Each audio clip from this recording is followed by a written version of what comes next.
Peut-être que là où je cherche à toucher des gens, c'est pas là que je dois être. Il faut que j'aille sur Internet et c'est comme ça que je lance la première vidéo. Et en moins d'un jour, j'ai eu plus de 33 000 vues. Waouh! Et ça m'a vraiment touchée. Je me suis dit, ah, donc les gens attendaient ça. J'avais envie que mon argent serve à quelque chose. J'avais pas pensé à ouvrir un cabinet d'abord. Et j'ai voulu aller en prison faire des dons parce que je me suis dit, les gens de la prison sont vraiment exclus. Et quand je suis allée faire des recherches, je me suis rendu compte qu'il y avait des bébés en prison, des femmes enceintes, des nourrissons et des enfants de 0 jusqu'à 4-5 ans. Bonjour à tous, aujourd'hui nous allons accueillir Nel Djamila qui est une grande coach en Côte d'Ivoire. Elle fait partie des premiers coachs en Côte d'Ivoire qui a commencé son activité sur les réseaux sociaux depuis 2015. Aujourd'hui nous allons interviewer la coach, la femme d'affaires. Elle va vous montrer comment est-ce qu'elle a su se développer grâce à cette activité de coaching. Vous allez comprendre que le coaching, ce n'est pas juste venir parler devant sa caméra, parler à une foule, mais il y a toute une activité qui se développe derrière. En ce moment, par exemple, nous sommes dans ses locaux. C'est une véritable femme d'affaires avec ses équipes. De toutes les façons, elle est là. Elle vous parlera. Bonjour, Nel. Bonjour, Mat Karine. Merci de me recevoir dans tes locaux aujourd'hui. C'est un plaisir pour moi. Merci de m'accueillir en Côte d'Ivoire. Oui, c'est beaucoup de joie parce que je t'ai découvert sur Internet. Je te suivais. Et puis, je ne savais pas qu'un jour tu viendrais ici. Et puis, tu es là. Et je suis là aujourd'hui. Oui, et nous sommes en train de faire cette interview. Oui. Oh, super. Alors, est-ce que tu peux te présenter quand même pour que les gens puissent savoir qui est-ce que tu es? D'accord. Quelle est cette grande femme qui n'a pas peur de prendre position sur Internet? Quand même. Je suis Nel Djamila. Je suis coach certifiée en développement personnel et en gestion matrimoniale. Je suis écrivaine, donc j'ai sorti 2 livres en 2021. Je suis la présidente fondatrice de l'ONG Karma qui œuvre en faveur des mères démunies et des mères en prison avec des bébés. Je suis animatrice, actrice, je fais beaucoup de choses. Waouh, Ouais. beaucoup de casquettes. Ouais. Alors, tu commences ton activité de coaching en 2015 sur les réseaux sociaux. Mais qu'est-ce qui te pousse à aller sur les réseaux sociaux à cette époque où tout le monde ne connaît pas vraiment l'importance du digital? Qu'est-ce qui t'a motivé à aller sur les réseaux sociaux?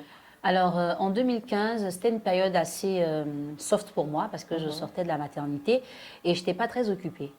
Et moi, dans mon quotidien, le réflexe que j'ai, c'est de donner des conseils aux gens autour de moi, essayer de les prévenir parce que j'aime pas trop agir comme le médecin après la mort. Je préfère dire à quelqu'un, ce que tu es en train de faire, c'est pas bon, ça peut te conduire à ci ou ça. Mais dans mon environnement immédiat, les gens n'ont pas forcément besoin de m'écouter. Parce qu'on le dit, nul n'est prophète chez soi. Et je parlais à mes cousines, à mes nièces, aux gens autour de moi, mais bon, les gens écoutaient, et puis après c'est Nel, on la connaît, on est ici ensemble. Et là, je me suis dit, ok, peut-être que là où je cherche à toucher des gens, c'est pas là que je dois être. Il faut que j'aille sur Internet parce que là-bas, il y a une plus grande communauté, il y a des gens qui ont peut-être des problèmes que ma voix ou mes paroles peuvent aider à résoudre. Et c'est comme ça que je lance la première vidéo. Et en moins d'un jour, j'ai eu plus de 33 000 vues. Wow. Et ça m'a vraiment touchée. Je me suis dit, ah, donc les gens attendaient ça. Et j'ai repris. Ce qui m'a vraiment encouragée sont les retours positifs. Donc, des personnes d'un certain âge, je ne m'attendais pas à ces retours-là qui m'ont contacté pour m'exposer leurs problèmes, à qui j'ai donné des coachings gratuits. Parce que voilà, je n'étais pas coach en ce moment, donc je ne pouvais pas facturer quoi que ce soit. Et qui m'ont fait des retours, ça m'a vraiment fait du bien. J'ai aimé ce que tu m'as dit, grâce à ça, j'ai pu faire ci ou ça. Là, je me suis dit, ok, il faut que je continue. Waouh. Mais tu t'es présenté tout à l'heure comme étant coach certifié. Oui. Alors, pourquoi est-ce que tu décides de prendre une certification? Parce qu'aujourd'hui, tu sais que sur les réseaux sociaux, on a beaucoup de coachs. En fait, plusieurs personnes qui se disent coach, qui peut-être n'ont pas besoin de cette certification. Est-ce que tu penses que c'est nécessaire? Et qu'est-ce qui t'a poussé à ton niveau à te certifier? Alors, je ne pourrais pas dire que ce n'est pas nécessaire. Je ne dirais pas aussi que c'est obligatoire. Parce que moi, j'ai commencé le coaching sans être certifiée. Et je le faisais sans savoir que c'était ce qu'on appelait le coaching. Et donc, quand je commence à me former, c'est grâce à M. Majid Saleh, donc, qui est un grand coach, il est du Niger, qui me repère sur Internet et qui me parle de la certification, me disant que ça va m'apporter un plus et qu'il faut que je pense à l'obtenir pour avoir beaucoup plus de crédibilité. Et là, je vais rejoindre le programme New Vision, qui est le premier programme de coaching visionnaire dans le monde. Et il va m'inscrire à la version francophone, parce que le programme est basé au Nevada, aux États-Unis. Donc, ma certification me vient de là. Et je commence à faire des cours, à suivre des formations. Et là, je me rends compte que oui, ce qu'on m'apprenait, là, c'est ce que je faisais. Mais c'est toujours plus intéressant parce qu'il y avait des coachs là-bas certifiés, des gens comme Naboufal, il y avait de grandes coachs, je vais oublier des noms, Brélis Kodjed, ne m'en voulez pas. Donc voilà, je rencontre des gens comme ça sur des plateformes internet avec qui je discute, avec qui je développe le métier et je me dis, ok, ça va me faire un plus. Il y a la possibilité de faire le coaching sans avoir de certification, mais il faut bien que ce soit un don et une passion. Et moi, je pense que c'est un don parce que bien que j'ai la certification ne garantit pas tous les problèmes qu'on t'enverra pour résoudre. Des fois, tu entends des choses que tu n'as jamais entendues et même celui qui t'a certifié s'y attendait pas. Donc, je crois que c'est le don de Dieu qui me permet de travailler. La certification valide ce que les hommes ont besoin de savoir. Mais est-ce que c'est la certification qui te permet d'être aussi éloquente? Non. Parce que tu as toujours été... Et moi, quand j'écoute ces vidéos, je me dis, comment elle fait pour aligner les mots à leur place et tout? C'est juste extraordinaire. Donc, ce n'est pas la certification. Je veux dire déjà que je suis littéraire à la base. Et comme je sais que je suis très nulle en sciences, je me suis dit, OK, si tu dis que tu es littéraire, il faut bien qu'on le sente quand tu parles. Donc, je fais l'effort de parler correctement français, d'articuler tout simplement, et puis de dire les choses telles que je ressens. Voilà. Merci. Alors, Nel, lorsque je suis tes vidéos, je vois beaucoup de sagesse. Tu abordes souvent des sujets très poignants et je me pose la question de savoir d'où te vient cette sagesse. Est-ce que c'est parce que tu as vécu des situations difficiles dans la vie que tu réussis à conseiller les femmes comme tu le fais aujourd'hui? Je ne sais pas si c'est héréditaire la sagesse, mais j'ai un papa qui est très sage, auprès de qui j'apprends beaucoup, parce que je dis en général que quand je passe du temps avec mon papa, c'est comme si j'étais à l'école. Parce qu'il est déjà du groupe Akran. Chez nous, les amis, il y a toujours des proverbes à la fin des phrases. Il faut pouvoir les interpréter et tout ça. Mais au-delà, c'est vrai que j'ai eu une partie de ma vie où j'ai vécu seule pendant longtemps. Donc, depuis que j'ai 15 ans, moi, j'habite seule. Je n'ai pas forcément connu la vie de famille à partir ou après l'adolescence. Donc, je me suis forgée toute seule. J'ai affronté les difficultés dans la vie seule. Je me suis battue pour me faire connaître ou pour me faire respecter, tout ça, sans avoir l'appui des parents qui n'étaient pas là.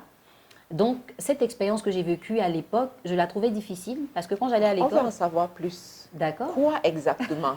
Alors, quelle difficulté exactement? Avant que j'aie 15 ans, j'étais très attachée à mes parents, spécialement à ma mère. Et c'était très difficile pour moi de faire un mois sans voir ma mère en particulier. Mais il est arrivé des événements douloureux dans ma famille. Donc, ma soeur étant malade à l'étranger, ma mère a dû partir. Et mon père aussi s'est retrouvé malade, donc il est allé à l'étranger se soigner. Et j'avais 15 ans et j'avais la responsabilité de mes petits frères et sœurs. Et il fallait que je devienne grande. Là, je faisais les caprices. Tout ça devait finir parce que maintenant, on comptait sur moi. Et j'ai passé cette étape-là. Il a fallu donc à un moment que mon frère rejoigne ma mère pour ne pas que j'ai trop ce poids. Surtout émotionnellement, c'était difficile d'être une maman à 15 ans. Donc, quand mon petit frère il est parti, que je me suis retrouvée vraiment seule, j'étais obligée de me responsabiliser. Il n'y avait pas papa pour me dire va étudier, il n'y a pas maman pour dire va te laver, il n'y a pas maman qui m'a appris à cuisiner ou à faire le ménage. Je devais apprendre tout ça toute seule parce que pour moi, ce n'était pas une excuse pour rater ma vie. Bien au contraire, je me disais, c'est une opportunité que la vie me donne pour que demain, je sois une grande dame. Mais je ne savais pas que j'allais faire du coaching. C'est aujourd'hui que je me rends compte que ce que j'ai vécu depuis l'âge de 15 ans jusqu'à maintenant, ça me sert dans mon travail. Parce qu'à cette période-là, il y a eu aussi des moments très difficiles parce que, vous savez, en Afrique, tout le monde n'est pas très honnête. Donc, quand on est petit, 15 ans, on n'a pas accès à certaines choses au niveau de l'administration, plein de trucs. Donc, je ne recevais pas toujours l'argent que les parents envoyaient pour moi. Et il est arrivé des moments où j'ai fait 3 jours, je ne mangeais pas. J'allais à l'école et il ne fallait pas que ça se sache parce que je n'avais pas envie qu'on ait pitié de moi.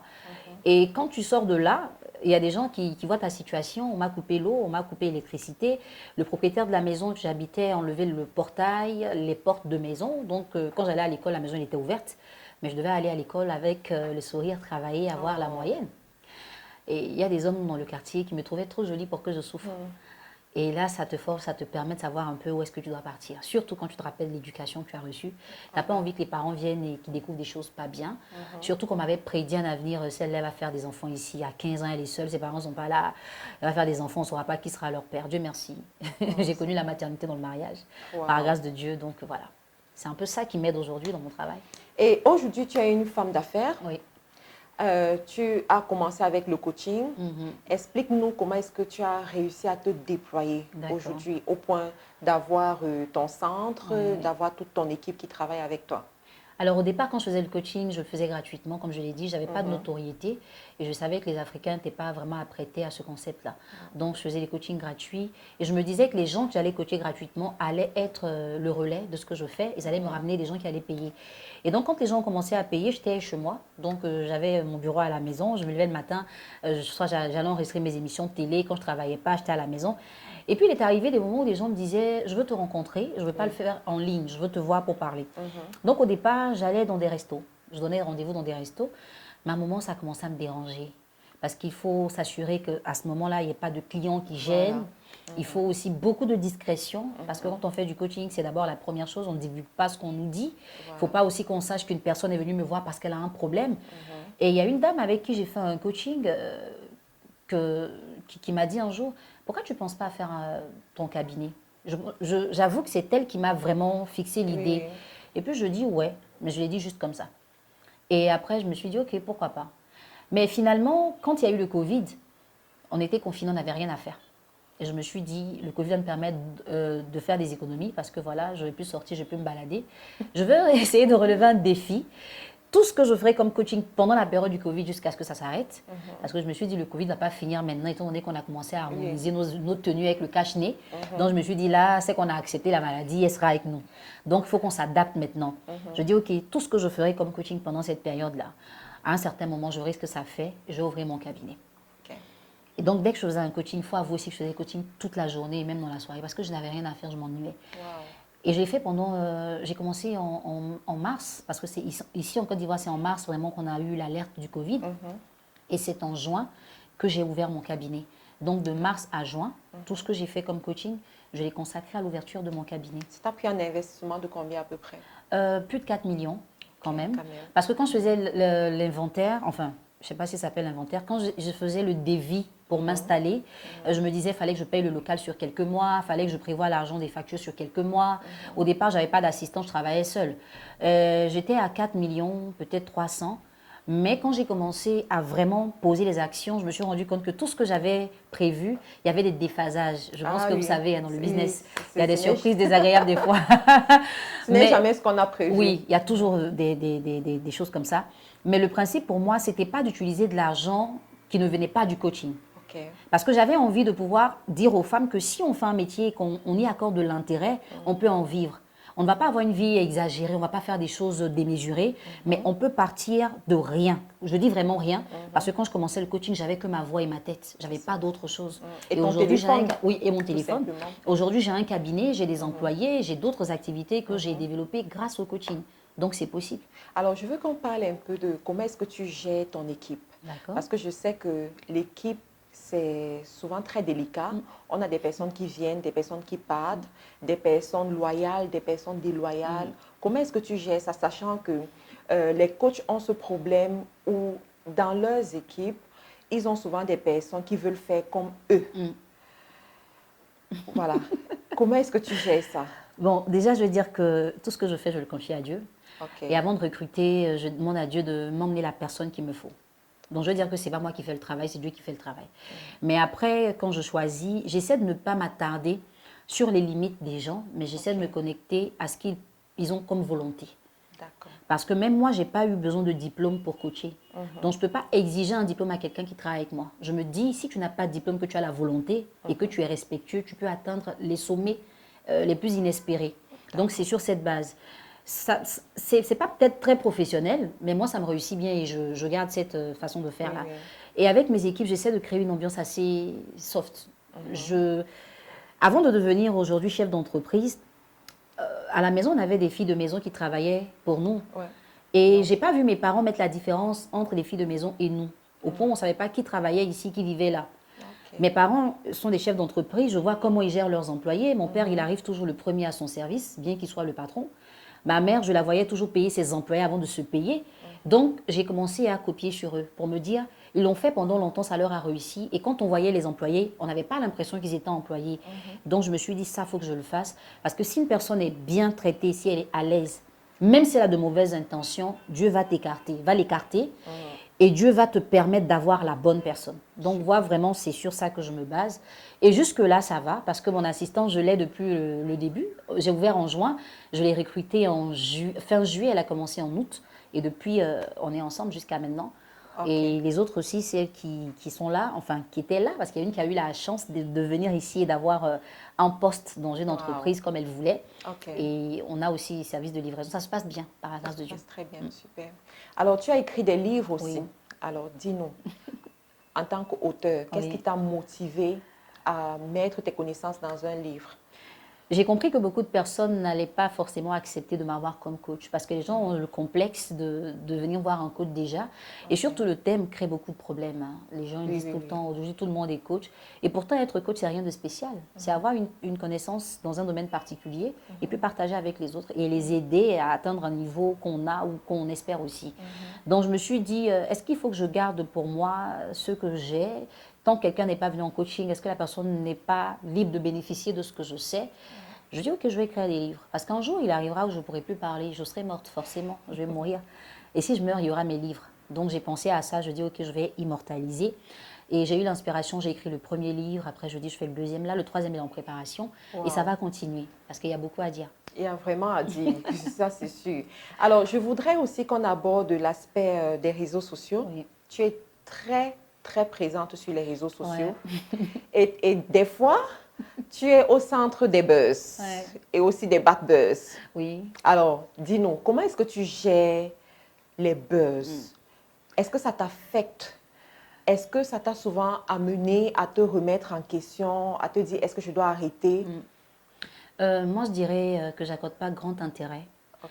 Parce que les gens, des fois, ils jugent sans connaître. Ils parlent de ce qu'ils ne savent pas. L'Africain, en général, parle mieux de ce qu'il ne sait pas. Donc, j'essaie de me concentrer sur mon travail. Les buzz, ça dérange vraiment parce que tu es dans un élan et puis après, il y a des choses qui entrent et ça fait des petites vagues. Mais quand on sait où on va, on ne se laisse pas ébranler par ces choses. Et je ne sais pas ce qui va se préparer contre moi, hein, je ne sais pas. Je ne sais pas où la vie m'emmène. Mais aujourd'hui, je suis arrivée à un niveau où je me dis, tout ce qui va m'arriver, ce sera pour mon travail. Ça va m'aider à mieux faire mon travail. Ça va me permettre de pouvoir expérimenter toutes les situations en termes d'humiliation, de frustration, d'accusation. Quand je demande aux gens d'avoir la maîtrise de soi en développement personnel, il faut bien que je puisse le prouver. Et moi, avant, je n'étais pas une personne qui se maîtrisait. J'agissais du tic au tac. Dès que tu fais, dès que tu as ta réponse.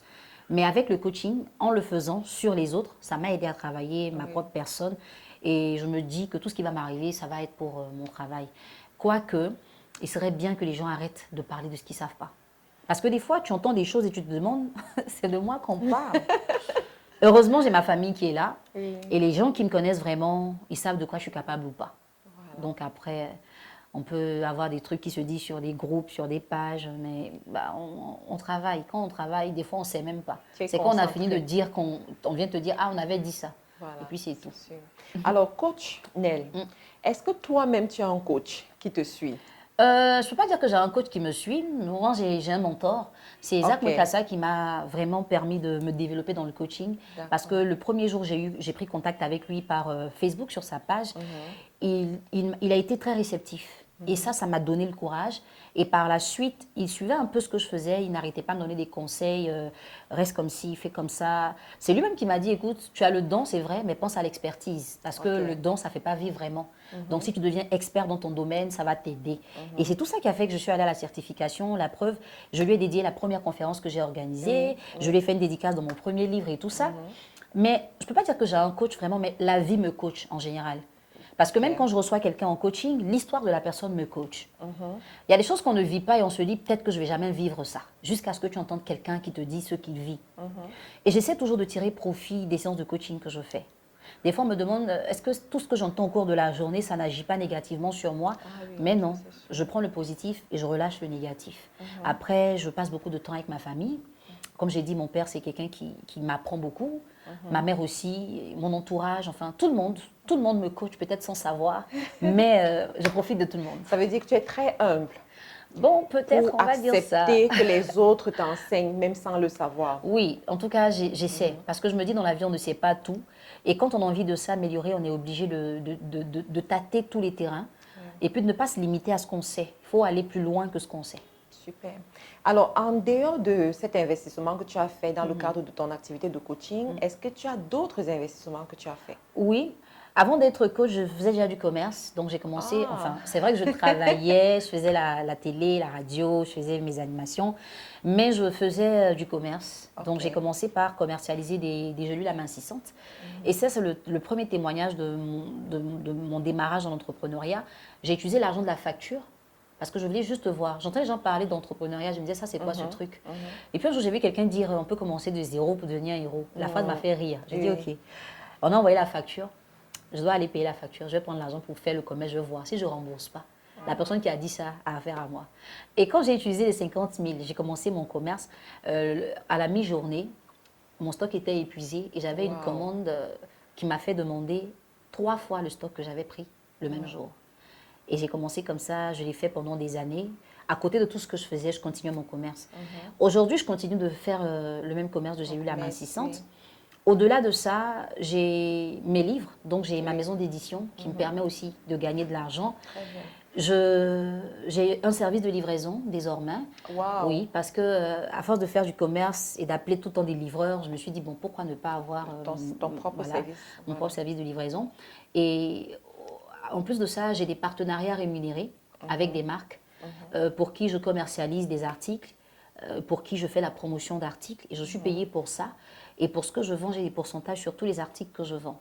Je suis aussi en association avec ma sœur qui a une marque de vêtements et aussi des produits pour l'intimité des couples.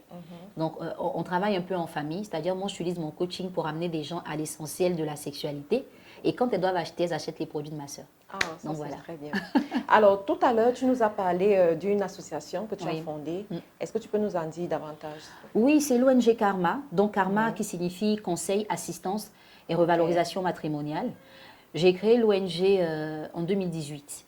Parce que comme j'ai dit au départ, je faisais les coachings gratuits et après, quand j'ai commencé à facturer, j'avais envie que mon argent serve à quelque chose. Je n'avais pas pensé à ouvrir un cabinet d'abord. Et je dis, OK, je vais peut-être faire des dons. Et j'ai voulu aller en prison faire des dons. Parce que je me suis dit, les gens de la prison sont vraiment exclus. Et quand je suis allée faire des recherches, je me suis rendu compte qu'il y avait des bébés en prison, des femmes enceintes, des nourrissons et des enfants de 0 jusqu'à 4-5 ans. Et là, je me suis dit, ah, mais moi, je suis dehors, je suis libre, je suis tranquille. Et puis, il y a des bébés qui sont en prison, comment ils dorment, qu'est-ce qu'ils mangent et tout. Et j'ai commencé à faire les démarches. Je suis allée à la direction d'administration pénitentiaire et j'ai pris la première autorisation. Et j'ai commencé à faire mes démarches. Et j'ai prévenu le ministère des Affaires étrangères en disant, de l'Intérieur, pardon, en leur disant que je n'attendrai pas d'avoir l'agrément. Parce que quand je dors et que je sais qu'il y a des bébés qui pleurent en prison, moi, je vais aller faire mes dons. Et on m'a donné l'autorisation, j'ai commencé à faire. Et la première année, donc en 2018, c'était en mai 2018 à la faveur de la fête des mères. C'est là qu'on a lancé. Il y avait 16 mères qui étaient en prison avec leurs bébés. Et quand on est reparti des mois plus tard, je ne sais plus, 6-8 mois plus tard, il y en a 14 qui ont été libérés et il restait 2. Parce que quand on va en prison, au-delà de faire des dons, on leur apporte un coaching aussi. Les emmener à savoir s'exprimer pendant l'audience, à dire des choses qui ne vont pas les condamner, à pouvoir se défendre et surtout leur donner la motivation de bien se comporter et sortir parce qu'elles sont mères et que leurs enfants ne peuvent pas grandir en prison. Donc aujourd'hui, on a eu la première satisfaction, c'est que ces mères-là soient sorties, mais tous les jours que Dieu fait, la prison se remplit. Et on continue. Cette année encore, pour la fête des mères, on va aller faire des dons. En prison peut-être. C'est déjà, tu as une date? On pense le faire avant le 28 mai. Mais avec mon planning chargé, je ne sais pas quel jour exactement, mais on va le faire. On est vraiment habitués. On a maintenant... on a vraiment la main maintenant, donc ça fait qu'en une journée, on peut faire et les courses et les dons. Donc on va aller visiter les personnes démunies dans les quartiers précaires avec leurs enfants, donc essayer de donner de la joie aux mamans le jour de la fête des mères. On ira peut-être en prison, mais en tout cas, on va faire une action. Super, ben ça c'est vraiment génial. Merci. De savoir que malgré toutes tes activités, ton emploi de temps chargé, tu penses quand même à ces personnes et puis tu as fait de ça une coutume aujourd'hui. Est-ce que tu acceptes les dons des autres personnes ou bien tu le fais sur fond propre? Non, j'accepte les dons parce que seule, je ne peux pas y arriver. Quand on allait en prison au départ, on a dit qu'on s'occupait que des mères qui avaient des bébés. Mais un jour, on est entré dans le bâtiment des femmes et j'ai vu des mamans de 70 ans en prison. Et j'ai commencé à me dire, non, moi, je ne peux pas avoir ma maman ici. Et des fois, elles te disent qu'elles sont là depuis 20 ans. Il y en a qui sont là depuis... Enfin, c'est assez difficile. Et on ne peut pas voir ces femmes-là et puis se contenter de ce qu'on a, parce que ça ne peut pas suffire, même quand on partage. Parce que la spécialité, moi, au niveau de mon ONG, c'est qu'on est au contact avec les détenus. Il n'y a pas d'intermédiaire. Donc, on leur parle directement. Il y a des femmes là-bas qui ont le fibrome, il y en a qui ont des maladies qu'elles traitent depuis longtemps, il y en a qui ont des problèmes de peau. Il y a tout là-bas en prison. Mais quand tu vas, tu vois quand même la joie qu'elles ont. Tu rentres, tu te dis, tu ne peux pas arrêter, il faut que tu continues. Et à ce propos-là, on a été soutenu assez souvent, surtout par Madame Aurélie Alama, qui est une entrepreneure. Elle est conférencière. C'est une femme adorable qui, la première fois, a vu le retour des dons sur Internet. Elle m'a contactée sans me connaître et elle a décidé que pour toutes les actions qu'elle ferait de son côté là-bas, elle enverrait une partie pour l'ONG. Elle le fait depuis très longtemps. Ça va faire deux ans qu'elle le fait. On a eu aussi le soutien de la Fondation Matza 360 qui nous a apporté. Et il y a des anonymes, donc qui ne veulent pas être cité, mais quand chaque fois on lance des dons, il y a des gens qui viennent. Même les femmes que je coach, elles rapportent des choses, des couches, du lait, enfin, on essaie d'avoir tout ce qu'on peut et pour aller voir ces femmes. Waouh! Mais Nel, tu es un monument, hein? Ah ouais? Ah oui! Ah oui, parce que merci. c'est très rare quand même de voir des femmes qui ont réussi penser à d'autres personnes, penser aux démunis, prendre de leur temps, prendre de leur argent pour soutenir ceux qui ne peuvent même pas te dire merci parce que tu n'attends rien de ces personnes. Franchement, on n'attend rien. Je veux dire que j'ai vu mes parents faire et je me dis que si on a un positionnement dans la société, il faut que ça serve aux autres. C'est bien pour ça que je ne peux pas arrêter de faire du coaching parce que je me dis, il y a des choses que je sais, je ne vais pas garder pour moi et voir une femme souffrir et après venir lui dire, ah mais je savais que ça allait t'arriver. C'est la même chose. Une femme qui va en prison, assez souvent elle est abandonnée par son mari d'abord, ensuite par la famille. Mais quand on va en prison, qu'on est dans le rang, là où on nous contrôle, il n'y a que les femmes qui vont voir leur mari en prison. Donc ces femmes-là, quand elles sont là-bas, tout le monde fait des erreurs. Il y en a qui sont allées en prison juste pour la jalousie qu'elles ont fait sur un homme. Elles ont tapé et pour leur envoyer un certificat médical, elles sont en prison. La première fois quand on y allait, une jeune fille qui a accouché, son enfant avait 2 semaines, elle s'est battue avec sa rivale qui a pris un certificat médical et on l'a arrêtée, on l'a déférée. Elle partait en prison avec son bébé, sa mère est partie avec elle. Parce qu'elle a dit qu'elle ne peut pas laisser sa fille aller seule. Quand on voit ce genre de choses, on se dit non mais les femmes ont besoin d'être développées personnellement pour savoir que ce n'est pas parce qu'on aime un homme qu'on doit devenir folle. Et tout ça, quand on le fait, après, il faut que ça serve à quelque chose. Donc, je me dis, en prison, les gens ont besoin de soutien. Ils n'ont pas d'argent pour me payer. Ceux qui me payent dehors, c'est leur argent que j'utilise pour aller aider les gens en prison. Waouh, bravo, Merci. félicitations. Merci. Alors, Nel, nous sommes arrivés au thème de cette interview. Est-ce que tu as un mot de fin pour toutes ces femmes qui te suivent au quotidien et celles qui vont te découvrir par cette opportunité aussi? Alors, je suis déjà très honorée de vous recevoir ici, donc toi et toute l'équipe, qui me donne l'opportunité de pouvoir parler de moi, de mon travail. Et j'aimerais que toutes les femmes qui regardent cette interview puissent se rendre compte que nous, les femmes, nous sommes des puissances. C'est parce qu'on s'ignore qu'on est dans les bassesses. Il ne faut pas voir une femme comme une adversaire, non.